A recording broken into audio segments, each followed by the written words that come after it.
Hello guys, welcome back to your channel easy facts by AV. आज हम देखने जा रहे हैं ब्रिक, थोड़ा बहुत उसका इंट्रोडक्शन, साइज के स्पेसिफिकेशन, उसका क्लासिफिकेशन और उसकी कुछ प्रॉपर्टीज। क्यों देखने जा रहे हैं? क्योंकि इसमें से भी अक्सर क्वेश्चन पूछे जाते हैं। तो वीडियो को पूरा देखें और लास्ट में हम करेंगे क्विज प्रीवियस ईयर क्वेश्चंस की, जिससे समझ में आएगा कि आपको कितना समझ में आया है। चलिए तो स्टार्ट करते हैं फटाफट से हमारा टॉपिक। देखिए, ब्रिक क्या है और इसकी जरूरत क्यों पड़ी। हमें कंस्ट्रक्शन करना है। कंस्ट्रक्शन करने के लिए फॉर एग्जांपल हमें एक वॉल बनानी है। वॉल बनाने के लिए हमें क्या चाहिए? कुछ छोटी छोटी यूनिट्स चाहिए होंगी जिनको हम रखें, आपस में ज्वाइंट करवाएं किसी तरीके से, और एक बड़ा स्ट्रक्चर उससे हम बना पाए। अब जो यूनिट आपकी होनी चाहिए वो काफी ड्यूरेबल हो, स्ट्रांग हो, स्ट्रेंथ इतनी हो कि उस पर आने वाला लोड वो इजीली बियर कर जाए, है ना, वेदर कंडीशन से वो जूझ जाए, ड्यूरेबल हो। तो ये सारी चीजें हमें देखनी पड़ती है। इस तरीके के एक मटेरियल से छोटी छोटी यूनिट्स बना ली जाए जिसको हम लगा लगा कर एज ए बिल्डिंग ब्लॉक जिनको हम काम में लें और बड़ा कंस्ट्रक्शन हम कर पाए। तो हमें समझ में आया, मिट्टी, सॉइल को जनरली हम एक प्रोसेस से निकालें तो क्या होता है, उससे काफी स्ट्रॉन्ग चीज बन जाती है, उसे ही हम ब्रिक कहते हैं। देखिए कौन कौन सी प्रोसेस है। सबसे पहला प्रोसेस आपका है कि हमें, या आप इसमें देख पा रहे होंगे, रॉक जो आपकी सॉइल होती है उसको हम प्रिपेयर करते हैं। ठीक है, उसके बाद में उसको प्रिपेयर करने के बाद उसमें मॉइस्चर वगैरह, वाटर मिलाया जाता है। वाटर मिलाने के बाद में हम उसको मोल्डिंग करते हैं। यहाँ पर आप देख पा रहे होंगे, यहाँ पर एक पिक में आपको एक मोल्ड दिखाई दे रहा है। इस मोल्ड में इस मटेरियल को भरा जाएगा जिससे कि एक पर्टिकुलर शेप एंड साइज में आ जाएगा। उसके बाद में क्या करते हैं, क्योंकि हमने इसमें पानी मिलाया था, हमें सुखाना जरूरी है, तो कुछ नेचुरली हम इसको ड्राई करने की कोशिश करते हैं। इस तरीके से इसको अरेंज कर दिया जाता है एक के ऊपर एक, ताकि जो नेचुरल एयर है, सनलाइट है, उसकी वजह से इसके अंदर की मॉइस्चर काफी हद तक कम हो जाती है। और कम होने के बाद में हम क्या करते हैं, ड्राइड ब्रिक्स को लेकर कहाँ जाते हैं, किल्न में जाते हैं। किल्न मतलब भट्टी में, और भट्टी में इनको तपा दिया जाता है। ठीक है, बर्न किया जाता है। बर्न करने के बाद में वहां पर कुछ प्रोसेस होता है जिसके बाद में इस तरीके की लाल छोटी छोटी यूनिट्स आपको देखने को मिलती हैं, जिसको आप किस नाम से जानते हो, ब्रिक के नाम से जानते हो। इसी को हमें अभी थोड़ा डिटेल में देखना है। देखिए, ब्रिक के मामले में आगे बढ़ने से पहले सबसे पहले हम इसकी बेसिक चीज देख लेते हैं कि आखिरकार इस बिल्डिंग यूनिट की या बिल्डिंग ब्लॉक की साइज क्या होती है ना, क्योंकि साइज बड़ा इंपॉर्टेंट रोल रखती है। देश के कई हिस्से में बनाई जाती है। हो सकता है कोई कुछ और बना लेता हो, कोई कुछ और बना लेता हो, ऐसा हो सकता है और होता ही है। तो इस प्रॉब्लम को ओवरकम करने के लिए क्या कर दिया गया है, एक स्टैंडर्ड साइज डिसाइड कर ली गई है। अगर ये साइज की आपके पास ब्रिक आ रही है तो आप इसे क्या कहेंगे, स्टैंडर्ड साइज की ब्रिक कहेंगे, या इसको मॉड्यूलर ब्रिक भी कहा जाता है। तो हम स्टैंडर्ड साइज किसको मानते हैं, जिसकी लेंथ, ब्रेड्थ एंड हाइट का जो डायमेंशन है वो 190 बाई 90 बाई 90 होना चाहिए। आप देख पा रहे हैं, लेंथ है इसकी 190, विड्थ एंड हाइट भी इसकी 90 mm है। और अगर इसको हम सेंटीमीटर में कह दें तो क्या कह देंगे, 19 बाई 9 बाई 9। और अगर इंचेस में अगर हम इसको देखना चाहें तो आप देखिए यहाँ पर इंच में कितना है इसका साइज, 7.48, 3.54 एंड 3.54 इसकी डायमेंशन होती है। ऐसा BIS ने कहा है कि ये अगर साइज की ब्रिक मिल रही है तो इसे हम क्या कहते हैं, स्टैंडर्ड ब्रिक या फिर मॉड्यूलर ब्रिक कहते हैं। ठीक है, अच्छा जी, क्वेश्चन अक्सर पूछा जाता है यहां से, लेकिन एक कई बार nominal size of the brick भी पूछ लिया जाता है। अब ये नॉमिनल साइज क्या भला है? देखिए, आपको एक दीवार बनानी है ना, अब उस दीवार में कितनी ब्रिक लगेंगी ये अगर कैलकुलेट करना हो तो आप क्या करेंगे? ऑब्वियस सी बात है, हम क्या करेंगे, उस दीवार का, जहां पे दीवार बन रही है, उसकी हाइट, विड्थ एंड लेंथ जो है, उन तीनों को मल्टीप्लाई करके उसका वॉल्यूम निकाल लेंगे, और हमारी एक जो ब्रिक है उसका वॉल्यूम निकाल लेंगे, उसको डिवाइड करेंगे, हमें लगभग आइडिया लग जाएगा कि यहाँ पर इतनी ब्रिक्स लगने वाली हैं, जिससे हम कैलकुलेशन करना हमारे लिए ईजी हो जाएगा, मटेरियल का ऑर्डर करना ईजी हो जाएगा, है ना। तो हम कैलकुलेट तो कर पाए हमें कितनी क्वांटिटी चाहिए। इसके लिए हमें क्या चाहिए, ब्रिक की साइज चाहिए। लेकिन अब आप कहेंगे ब्रिज की साइज तो हमें पता है, 19 बाई 9 बाई 9, लेकिन इस कैलकुलेशन में एक्चुअली वो साइज काम नहीं आएगी। क्यों नहीं आएगी? क्योंकि यहां पर आप देख रहे हैं, ये अगर एक वॉल आप माने तो यहां पर हमने क्या करा है, होता ही है नॉर्मली कि आप अगर ब्रिक लगाते हैं उसके ऊपर फिर आप क्या लगाते हैं, सीमेंट मोर्टार की लेयर लगाते हैं। तो हर तरफ से जो आपकी ब्रिक है वो मोर्टार में फंसी हुई होती है, चारों तरफ मोर्टार तो लगाना ही पड़ेगा, तभी जाके तो चिपकेगी, है ना। तो अगर अब मोर्टार भी यहाँ पर लग रहा है तो आप देख रहे होंगे काफी सारा स्पेस तो यहाँ पर मोर्टार ने ऑक्यूपाई कर रखा है। अब हम 19/9/9 मान के अगर कैलकुलेशन करने लगे तो ये तो मामला गड़बड़ हो जाएगा।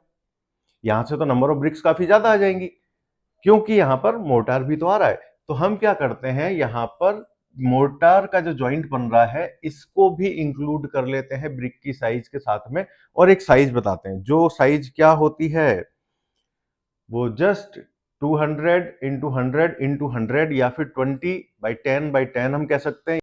यानी कि आप कह सकते हो कि 1 सेंटीमीटर हम इसमें सब तरफ इंक्लूड कर देते हैं, लेंथ में, विड्थ में एंड हाइट में। तो ये बन जाती है आपकी ब्रिक की नॉमिनल साइज, जो कि कहां पर काम आती है, कैलकुलेशन करने में काम आती है। चलिए एक एग्जांपल भी देख लेते हैं इसके लिए। देखिए, अक्सर ये सवाल एग्जाम में पूछा जाता है, 1 मीटर क्यूब मैसनरी वर्क में कितनी ब्रिक लगेंगी। तो निकालना कैसे है, हमें बड़ा सिंपल काम है। यहाँ देखिए आप, साइज ऑफ ब्रिक क्या है, 19/19/9 है, स्टैंडर्ड ब्रिक की साइज है केवल। लेकिन हमें कहाँ लगाना है, मैसनरी में। अब मैसनरी में लगना है तो आपको पता है, अभी अभी जस्ट हमने देखा कि नॉमिनल साइज लेते हैं 1 सेंटीमीटर, हर तरफ इसको बढ़ा देना है, तो नॉमिनल साइज हम यहाँ पर देखेंगे 20/10/10 है। ठीक है, क्या करना है, सिंपल हो गया काम।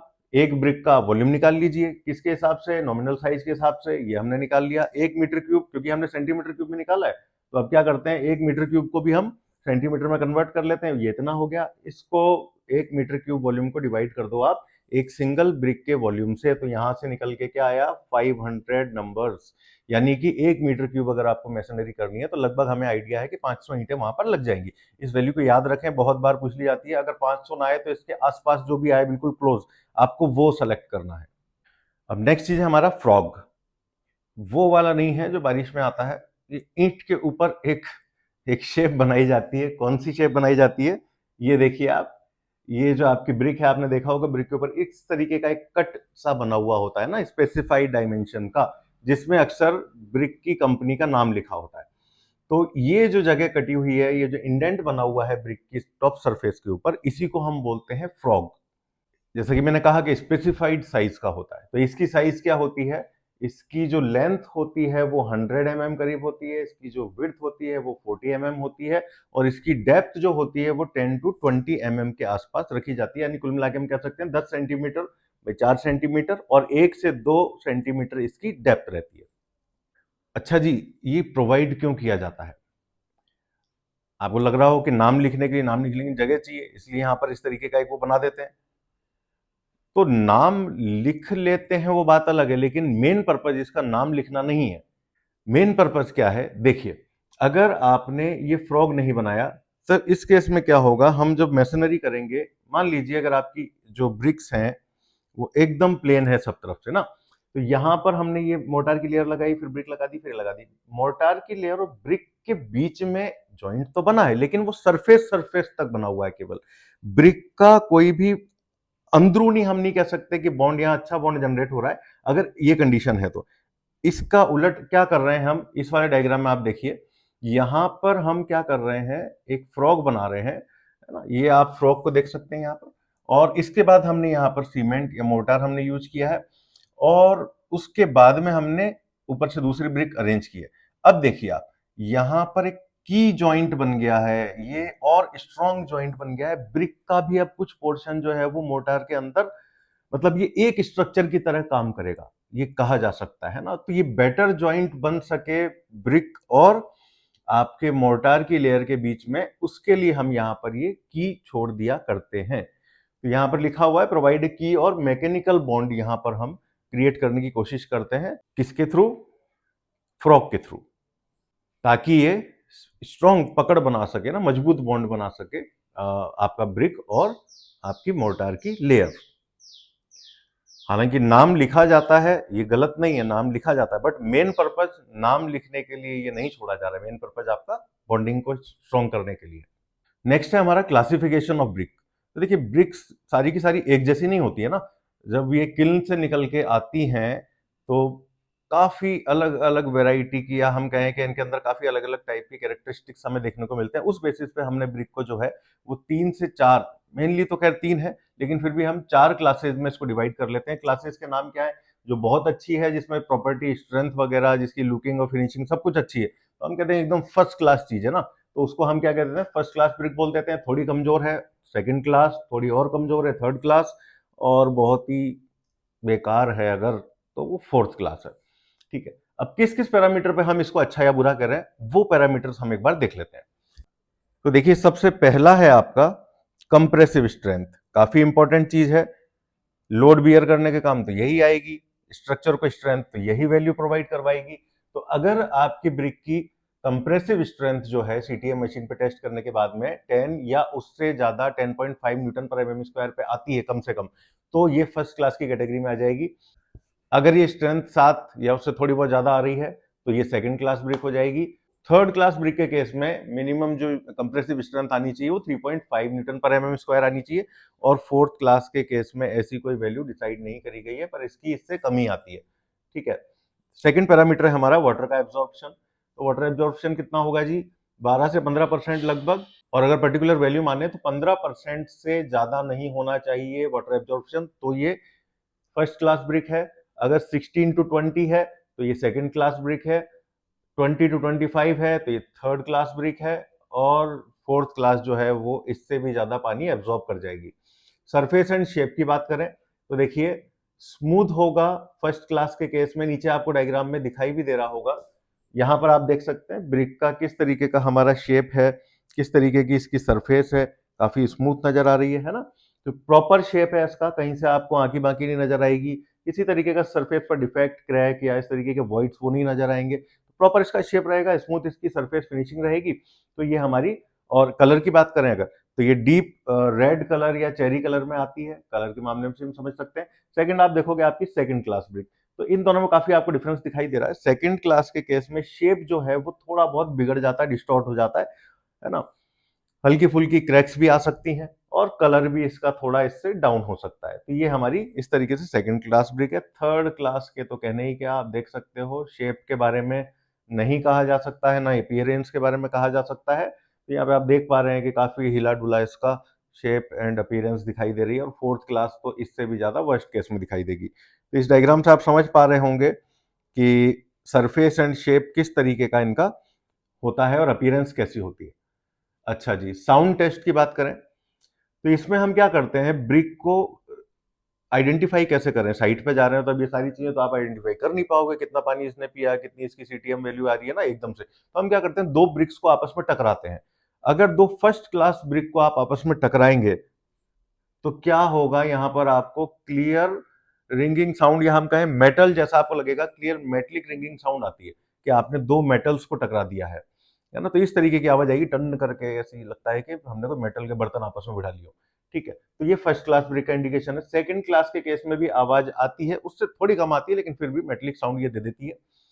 थर्ड क्लास ब्रिक नहीं, डल साउंड आएगी, और फोर्थ क्लास ब्रिक के केस में हो सकता है कि साउंड ना आए, भिड़ाने पर वो टूट के बिखर जाए, है ना, मिट्टी की तरह वो बिखर जाए। तो ये है आपका साउंड टेस्ट।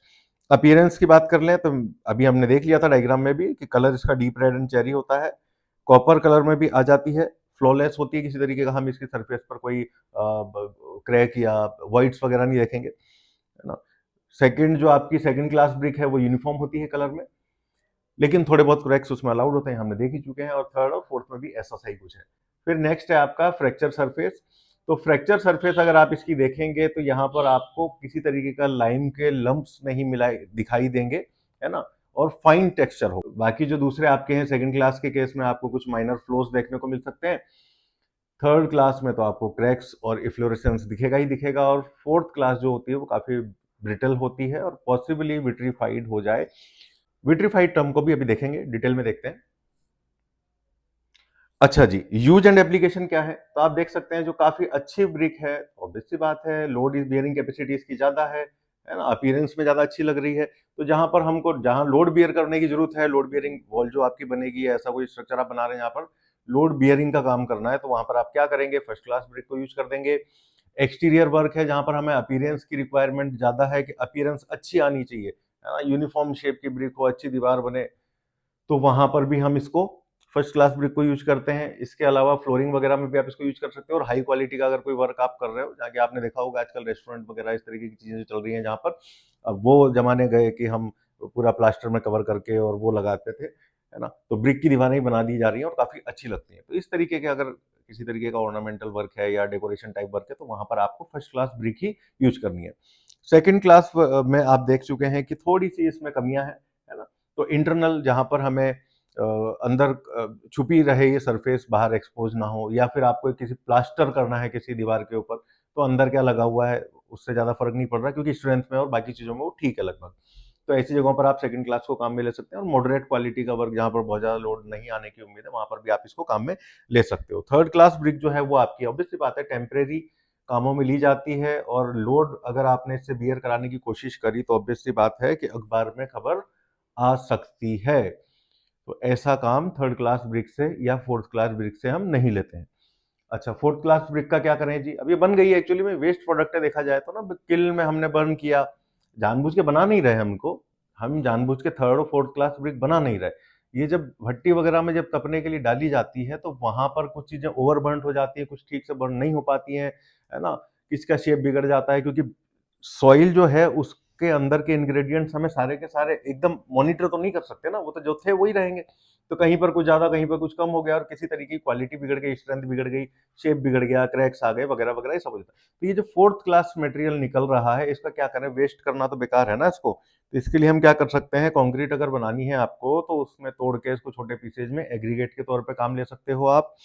और रोड मेटल में रोड जैसे हम बनाने की कोशिश कर रहे हैं, तो वहां पर अगर हमको कुछ चाहिए फिलिंग के लिए, उसमें वहां आप काम में ले लीजिए। फाउंडेशन में अगर आपको लग रहा है कि तो कुछ फिलिंग के लिए हमें मटेरियल चाहिए, इनके बारीक टुकड़े करें, इसको पटक दें आप। तो इस तरीके के फिलिंग वर्क में जनरली काम आता है। मैसनरी वर्क में हम फोर्थ क्लास ब्रिक को काम में नहीं लेते हैं। इनके अलावा एक टर्म कुछ बार एग्जाम में पूछी गई है, इसलिए मुझे लगता है कवर कर लेना जरूरी है। जामा ब्रिक के नाम से एक टर्म पूछी जाती है। तो जामा ब्रिक से डरने की जरूरत नहीं है। जो ओवर बर्न जो हमारी ब्रिक्स होती है ना, जो भट्टी में ज्यादा जल गई हैं किसी वजह से, तो उन वाली ब्रिक्स को हम जामा ब्रिक के नाम से जानते हैं। और जनरली जो नाम लिया जा रहा है यहाँ पर बता भी रखा है कि इंडिया के कुछ रीजन्स जैसे वेस्ट बंगाल है, आपका असम है, ईस्टर्न स्टेट्स है, तो यहाँ पर हम इस तरीके की ओवरबर्न्ड ब्रिक्स को हम क्या नाम दे देते हैं? जामा ब्रिक का नाम दे देते हैं। इसलिए अगर कभी पूछ लिया जाए बाय द वे ये टर्म की जामा ब्रिक क्या होता है, तो आपको घबराने की जरूरत नहीं है, ओवरबर्न्ड ब्रिक्स को आप टिक कर दें। ठीक है, तो नेक्स्ट समराइज हो जाएगा यहाँ पर कि प्रॉपर्टीज ऑफ गुड ब्रिक क्या होती है, गुड ब्रिक में क्या क्या क्या प्रॉपर्टीज होनी चाहिए, कैसी होनी चाहिए। जल्दी से हम देख लेते हैं इनको भी। साइज एंड शेप कैसा हो? तो ब्रिक का जो साइज हो वो यूनिफॉर्म साइज हो, है ना, रेक्टेंगुलर शेप हो, सरफेसेस जो हैं वो पैरेलल हो आपस में, और स्ट्रेट उसके एजेस बने हुए हो, डिजाइबल, तो यही है। कलर की अगर हम बात करें तो यूनिफॉर्म कलर हो, डीप रेड या फिर चेरी कलर का हो सकता है। ठीक है, टेक्सचर कैसा हो उसका सरफेस का?